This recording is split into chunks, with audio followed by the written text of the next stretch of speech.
Zibby Owens, and you're listening to the award-winning podcast, Moms Don't Have Time to Read Books. Please sign up for my newsletter at zibbyowens.com for updates on podcast guests and lots of live events. Today's episode has been sponsored by But That's Another Story with host Will Schwalbe. Will was actually an author on my podcast because he has written 2 fantastic books called The End of Your Life Book Club and Books for Living. He loves asking people what books they're reading and finds fantastic answers, and so dedicated a whole podcast to finding out what notable figures, including authors and celebrities, are reading. He's had guests like Kevin Kwan, Melinda Gates, Peter Hedges, and Jodie Foster, and has had many guests that I've also had on this podcast, including Min Jin Lee, Danny Shapiro, Gretchen Rubin, Michael Frank, and Pamela Paul. So you should listen to his episodes and go back and listen to some of my episodes and check out his podcast. It's an insightful show. It's full of moving stories, and you'll find even more books to add to your TBR list than I have on this show.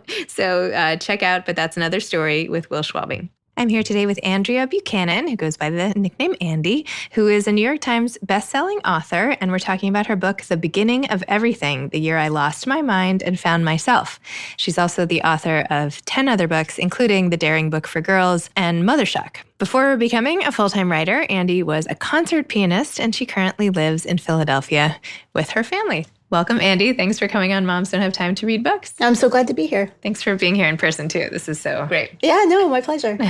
Your memoir, The Beginning of Everything, The Year I Lost My Mind and Found Myself. P.S. Great title. Like, how can you not want to read a book with this title? Tell listeners what it's about and what inspired you to write it. It's a book about a lot of things, but primarily about the year that I experienced a pretty profound health crisis when I had a spontaneous spinal CSF leak, which, unbeknownst to me, is a thing that can happen. CSF, cerebrospinal fluid. Okay. Yeah. So I had a flu, I had a high fever, I had a cough, and I coughed one day. And then unbeknownst to me, that was enough to make a tear in my dura mater, which is the tough protective membrane that covers the brain and spinal cord. And this tear was large enough for my cerebrospinal fluid to begin leaking out, which is a bad thing. I didn't know that's what was happening. I had a terrible, terrible headache. I thought maybe I just still had a flu, still maybe had a sinus infection. I saw doctors who told me I had migraines or sinusitis. And then eventually, after going to several doctors and telling them that I had noticed that I felt better when I laid down and worse when I stood up, somebody connected the dots and said, this sounds to me like a CSF leak. But it took me about 9 or 10 months to find an actual doctor who knew that I definitely had a spontaneous spinal CSF leak, knew how to treat it, and knew how to fix it. So for, that year, basically, I was mostly bedridden. I had a headache pretty much 24/7. After a while, even laying down didn't make it feel better.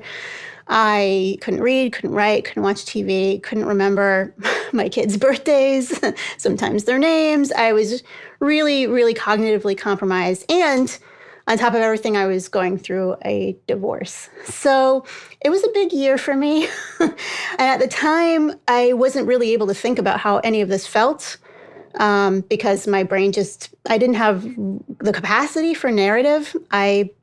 Things just happened and I accepted them, and I really didn't have the brain power to think any more deeply than just what was happening on the surface. So in moments of lucidity, after I'd had maybe a steroid injection or a treatment that helped for a little while, I might have thought about how scary it was or worried about what my future would look like. But most of the time I was just in too much pain and too out of it to really understand. And it was only when I started to feel better that I started to kind of grapple with those questions. And it was about maybe 6 months after I had my procedure to fix the leak that I first was able to start writing about it again for real, which was difficult, but also a relief, because when I was very sick, I wasn't sure that I'd be able to write anything ever again, at least not in a book form.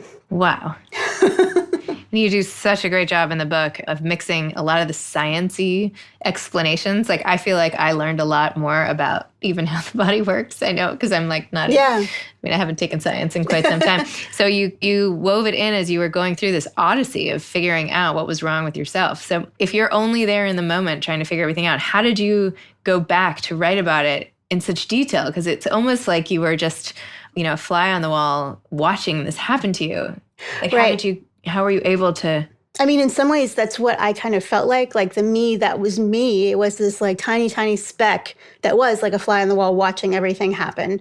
And so that's kind of when I was trying to figure out how do I write this book and how do I tell this story, that's kind of where I started. Like, I'll just zoom in on these moments and kind of go from there. But I had to do a lot of research on my own life. I had to look at medical notes from doctor's visits. I had to look at the CT and MRI and other procedure results and interpret those. I had to look back on emails I'd sent to my family in moments of lucidity, just kind of giving them updates. I had some text messages I'd saved. I even came across, when I was trying to look for clues about what exactly I'd experienced, I even came across some writing I'd tried to do, which was completely nonsensical, and I didn't even remember having done it. So yeah, I had to do a bit of investigation. So out of these like breadcrumbs, like I had the dates and times of appointments and, emails maybe to friends and family about the results and some other things that I'd, jotted down at the time. I was able to kind of recreate that journey, but it was tricky. And for me, it called into question the real, what I think is the real fundamental question of memoir anyway, which is who is telling this story and how much of it is true and what is truth and what is the self, who's the I that's doing this storytelling. So I talk about that a lot in the book because it's so interesting to me. And because, my experience was very much about that questioning of who am I if I can't think, if I can't use words, and I'm a writer. Who am I? If I'm not there, who am I? What'd you come up with? Well, it was an existential crisis. I kind of realized that I had all along thought that I was the person driving the car, and I've been a baby in the toddler seat in the back with a pretend steering wheel this whole time. I've very much realized it was almost, Buddhists talk about this kind of self and non-self. And I had this amazing experience of really being able to observe the self going on without me. And if I hadn't been, in the midst of a terrifying illness and incredible pain, that might have been like a crazy intellectual revelation, but it just felt discombobulating. It felt like groundlessness. And it wasn't the kind of groundlessness that I could experience sitting on a yoga mat and feeling safe and protected. It was like, this is my life and nothing is what I thought it was. So how does that impact like your day-to-day life and decisions now? Does it? Well, yeah. I mean, it's hard not to come away from an experience like that and not have it linger. I mean, in the very beginning, I felt very raw walking around. I felt like I'd been, to the moon and back, and like nobody could tell from the outside that I was different. But I felt like everything had been, this has been a world kind of shattering event. And I was also really anxious, or not anxious, but conscious of the fact that this could happen again. Like, this wasn't my one thing and now nothing bad will ever happen to me. And so that was a little bit, anxiety provoking. And on the other hand, it was also a little bit of a relief, like, well, okay, this has been the worst thing that's ever happened to me and I'm okay now. So another thing will probably happen too, and I'll probably also be okay. Or maybe not. It's not up to me, So kind of, this process of being kind of vigilant about worrying about it, but also being able to kind of relinquish this because it's truly out of my hands. I spend a lot of the book trying to retrace my steps back to the beginning of everything, hence the title, to figure out, well, where was that moment that I could have undone? And I had for years, even up till this year, I've had, these night terrors where the theme is like, I forgot to do something and now everything is horrible and the world is ending and people I love are dying. And it's because I didn't do this one thing that could have saved everybody. And that was kind of the theme that I was grappling with when I was ill and in trying to create a narrative around this time. Where's that one thing? But there wasn't just one thing. It was the combination of a myriad of things that I could never tease out to one tiny factor that I had any control over. And I mean, I think that's true whether you're grappling with an illness or a life-changing event or even, a happy thing. Like, there isn't the one thing that you have complete control over that can determine whether or not everything's going to be fine. But yeah, I mean, in the immediate aftermath, I was very careful. I didn't want to cough. I didn't want to have a cold. I didn't want to bend or lift or strain. There's no more yoga for me. There's no more headstands. There's no more roller coasters. Nothing that is going to put stress, no weightlifting, nothing that's going to put stress on my dura, because I don't want this to happen again. And every once in a while, even now, I'll carry groceries up the stairs and think, like, is this the moment that I'm going to look back on and think, oh, I shouldn't have done that? But on the other hand, I can't stop living my life. I do have to keep going, because what is the other option, Wow, that's a lot to sort of carry around with you every day. I mean, yeah. I also thought it was great in the book. You were a former pianist, professional concert pianist. I don't know the right lingo for what you are, but gifted pianist professionally, whatever. And you used music in a way to find yourself again and to reignite those sort of neural circuits and get back to where you were before, when you were teaching yourself how to play the piano and following your old notes. And tell me about how the piano kind of helped you find yourself again too. Well, one of the frustrating things about this disorder in the first place is that there's very little research about what patients' experiences are like in terms of how long they suffer before they are fixed, and then how long the fix works and how long that holds. And there's not any research about kind of what the trajectory is like after you're patched up and repaired. There's just nothing about, like, once you're okay, how to get back to baseline. Like, it's not like you're sent home from the hospital with a list of things like, oh, here's the kinds of things you can do for somebody who's had a brain injury or a concussion. There's nothing like that. So I was kind of adrift when I was recovering from this, not sure if I was actually okay or how long this patch was going to hold, or if this was the real fix or if this was just a step towards a real fix. But once I was able to start reading again, I began to read a lot about the experiences of stroke survivors, about the experience of TBI survivors and concussion survivors, and a lot about neuroplasticity. And when I read about the neuroplasticity research about the brain, what they described when in the context of rehabilitating stroke patients was a focus on very small repetitive movements in the case of a stroke patient with a damaged hand or side of the body. And what I read was that this kind of sustained focused practice with very small muscle movements was really integral in creating a kind of plasticity, or I guess taking advantage of the plasticity of the brain to create these kind of new neural pathways. And that seemed very interesting to me because it reminded me, that description of this small muscle movement and focused intent reminded me a lot of practicing piano. And, as somebody who had been practicing piano for 30 years, I thought, well, this might be a way for me to help my brain get better. I mean, definitely the top things they say are to sleep and to, rest and not do anything to overexert yourself. But after those things, I would say that playing the piano was the number one thing that helped my brain get back to where it was. Because, I wasn't able to tolerate sitting very much at first. Sitting brought on a pretty bad headache. Once I had been fixed and my leak was gone, I still had these after effects to deal with. So I thought, I'll sit at the piano with this good piano posture that will maybe help me tolerate sitting a little bit. And I'll do some very basic old exercises that'll make me really have to concentrate and just really focus on one finger at a time. And so I started out really small, 5-10 minutes at a time, and working up to maybe half an hour at a time. And then I started being able to go through old repertoire I had, and then things that I'd learned more recently. And so it kind of served a dual purpose. It not only helped rehabilitate my brain and kind of have my piano brain training exercise, but it also helped me reconnect to myself, because I was going through and playing pieces that I played when I was 8, when I was 10, when I was 13, when I was 17 and at the conservatory, when I was, 20 and I was in graduate school, when I was, 26 and doing a Carnegie Hall recital.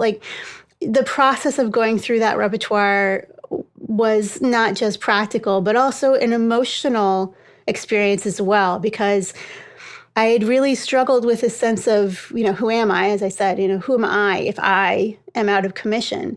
And being able to go back and revisit these kind of snapshots of who I have been through my whole life really helped me establish a feeling of a continuity of self so that I could see I've always been there, which was very useful.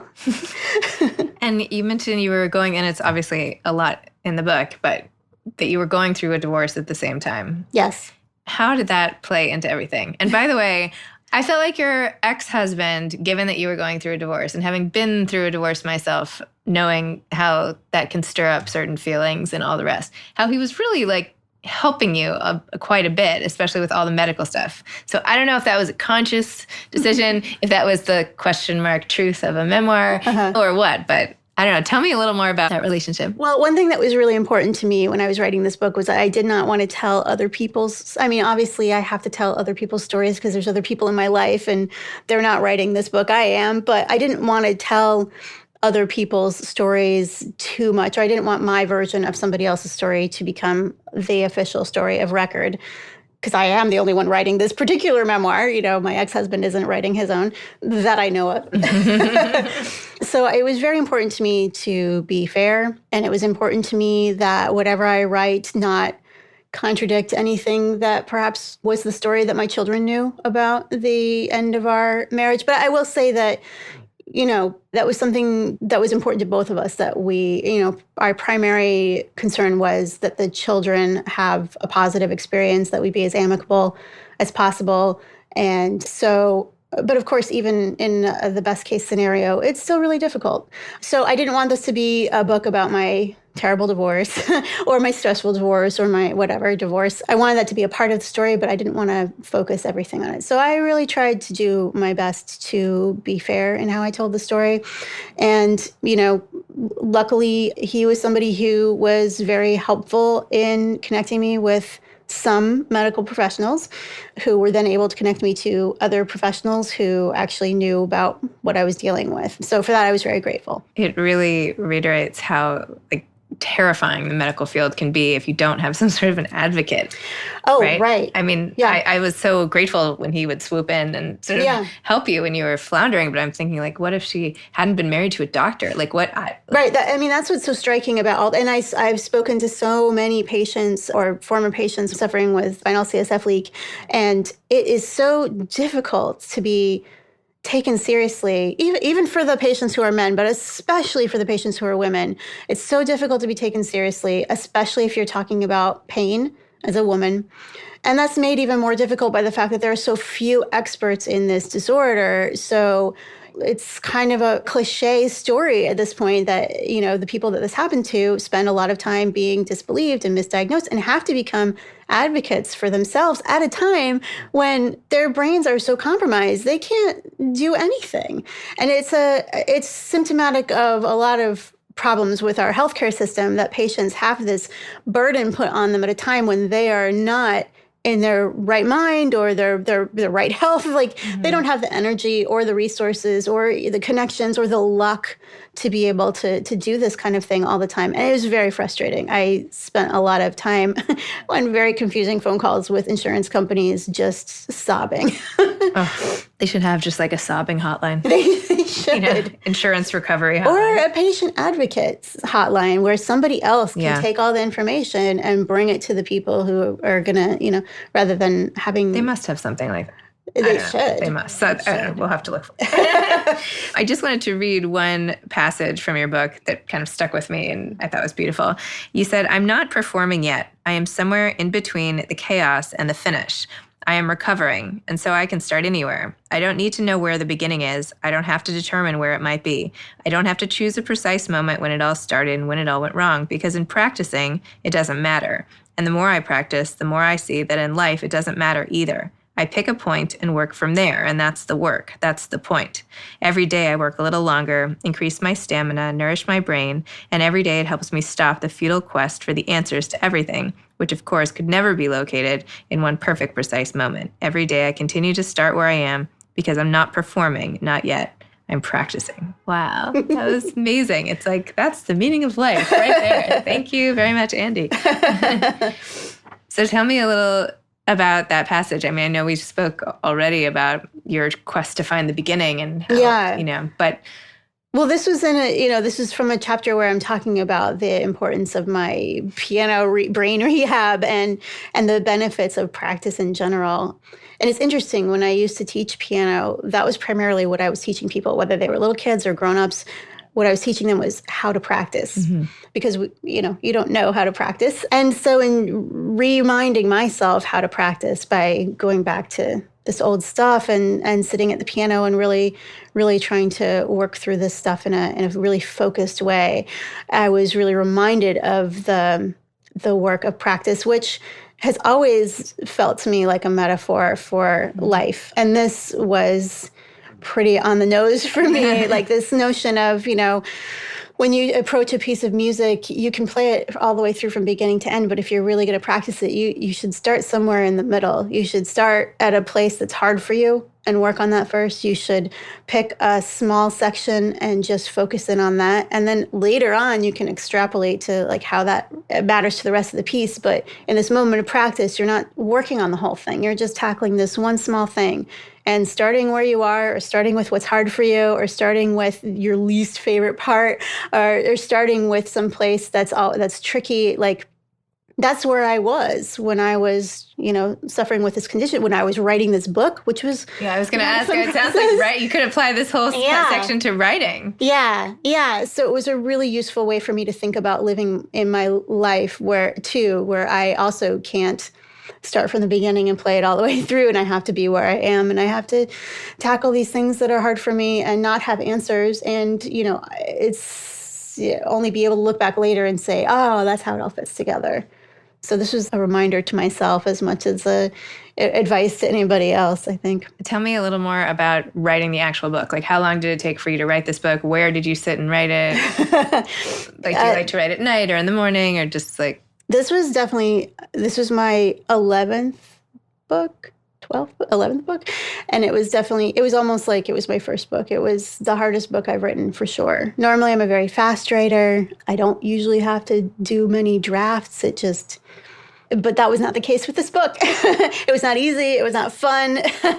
When I first wrote the book proposal, and that was the first big piece of writing I'd done since my injury, or the CSF leak. And I think I wrote maybe about 9 months after I had the leak fixed. And it was so exhausting for my brain and so difficult. And I've written a ton of book proposals before, but this was like, so when I sent it off to my agent and then we got an offer for the book, I was like, oh no, I thought I was done, but now I have to write a book. I hadn't thought this through, And so then I was very scared, because I thought, like, I could barely just do this, 30-page proposal. How am I going to do this whole book? My brain is just not ready for this. And so I kind of put everything off for a little while. I did a lot of mulling. I did a lot of I was still very much having to spend a lot of my day in bed at that point. So I was I set up my little writing station in bed, and I took notes, and I did a lot of thinking. And then I eventually decided to do kind of actually what I was talking about in that passage you read, which was to pick a point and zoom in and write about that. And then I'd pick something else and write about that. And then I kind of made a CSI murder board on my wall of all these different points that I wanted to write about. And then I clustered those points into bigger Post-it notes that were more organizing concepts. And in the beginning, it had to be a very visual process like that, which is not normally how I work. Normally, I just can picture stuff in my head and I'm good to go. But this, I really needed to physically move things around. But the actual writing of it was very difficult. And I checked in with my therapist, who I'd seen while I was very ill, to kind of talk with her about, just check in, see how I was doing and where I was with the book. And I told her this, normally when I'm writing and I come up with this kind of resistance, not the kind of resistance where it's oh, maybe I should look into this a little bit more. This is a question that's begging to be answered. But this kind of this is terrible. This is not working. These are the kinds of things where if I encountered them in another project, I would say, this project isn't going anywhere. I need to work on something else. But that's not what's happening with this book. It's just everywhere I turn, as I try to write it, it's really, really hard. And I can't give up on it, but like, I don't know what else to do. And she kind of laughed and she was like, wait, so you're telling me that a book about a time when you like thought you might die or never recover your brain ability is difficult to write? And I was like, I guess, when you put it that way, she had a good point. She was like, this was a traumatic experience. It is re-traumatizing to write about it. And she's like, frankly, I'd be concerned if you were like, yeah, it's going great. Mm-hmm. But it was a challenge because, here I was trying to take everything that had happened, which had happened for me the first time around outside of narrative, and put it into a context and give it narrative, like find a beginning, middle, and end, which I just kind of come to accept does not exist. And so doing that and writing through it and even picking points and starting here and there was really hard because it was the first time I was experiencing it in a full way where I was thinking about what had happened and the implications and everything. It wasn't just the moment of being in pain and feeling the experience, but really trying to make a story of it. It was like it was happening all over again. And so it was a challenge. It was definitely the hardest book I've ever written, but I think it's the book I'm most proud of. How long did it take to write? It felt like it took forever, but I realized when I say this that other writers will be like, excuse me? I procrastinated writing it for months and was just kind of mulling about it. And I started writing it in full force in like May of 2017, and I turned it in mid-December 2017. So that does not sound long to me. For me, that felt like a really long time. But, wow, but that's amazing. But actually, when I look back on it now, it's like, what? Just because I felt like I'd wasted a lot of time agonizing over how difficult it was to write doesn't mean I was doing nothing. It was really, really good. And like from the introduction on, I think I wrote you like, this is the best introduction I've ever read. You're like in it. And it's not just the narrative. It's like the emotional reflection and the science and the visuals. I don't know. It was really good. Should be really proud of it. It was really, really good. Thank you. I'm so glad you liked it. Do you have another book coming? Right now, I'm just kind of in the middle of trying to figure out what's next. So mulling. So. Yeah. All right. Which means you'll have a book in like 2 months. Oh, I wish. Yeah. The mull to production ratio. Right. Productivity ratio or something. Do you have any advice to aspiring authors? I mean, there's two things I usually tell people, and I definitely had to take my own advice when I was working on this book. One is that the best process is the one that gets your book written. So whatever that is, whether it's a murder board or writing in bed, like I did most of my writing, although I did sit at a cafe and write sometimes too, or writing at a particular time, or whatever it is for you that gets the book done. That's the process. And then the other thing I tell people is that each book that you write teaches you how to write it as you go. And that was probably the hardest bit of my own advice to take with this book, because what it taught me was that it was not going to be easy and it wasn't going to be a fun process. And that even if I couldn't trust in the moment that what I was writing was any good, I just had to keep going. I think sometimes we can get kind of lost in the feeling of like, ooh, I just wrote something really good, or you wrote 3,000 words and you feel great or whatever. But writing isn't always like that. You don't always get the high of like, I did it, Sometimes it's not until you're looking back on, the book in a galley form where you're like, oh, wow, this is actually a book. I did it. So yeah, that's my advice. Learn to write the book. The book will teach you how to write it as you go. And whatever process works best for you is the best process to write it. That's like what people say about the gym, right? So like, when's the best time to work out? Oh, like, yeah. Whenever you actually will do it. Yeah. Right? It's like, or like when people say, like, when's the best time to have kids? Like, there's no good time. You just, you do it or you don't, Yeah. Interesting. Well, thanks, Andi. Thanks for coming in. Thanks for being here in person. Yeah, and, thanks for having me. Thanks for this really great book. Thank you. It's really great. You've been listening to Moms Don't Have Time to Read Books with Zibby Owens. Please make sure to sign up for my newsletter at zibbyowens.com to get more updates about episodes like these and also lots of live events. This episode has been sponsored by the podcast But That's Another Story with Will Schwalbe. Check it out for insightful stories to find out what notable figures like authors, actresses, and directors have found to be some of the most powerful books in their lives. You can follow me on Instagram at Moms Don't Have Time to Read Books. Thanks so much to Steve and Ryan at Texture Sound for the sound editing. And thank you to Morning Moon Productions for providing this fantastic intro and outro music. Thanks for listening. You can always email me at zibby@zibbyowens.com.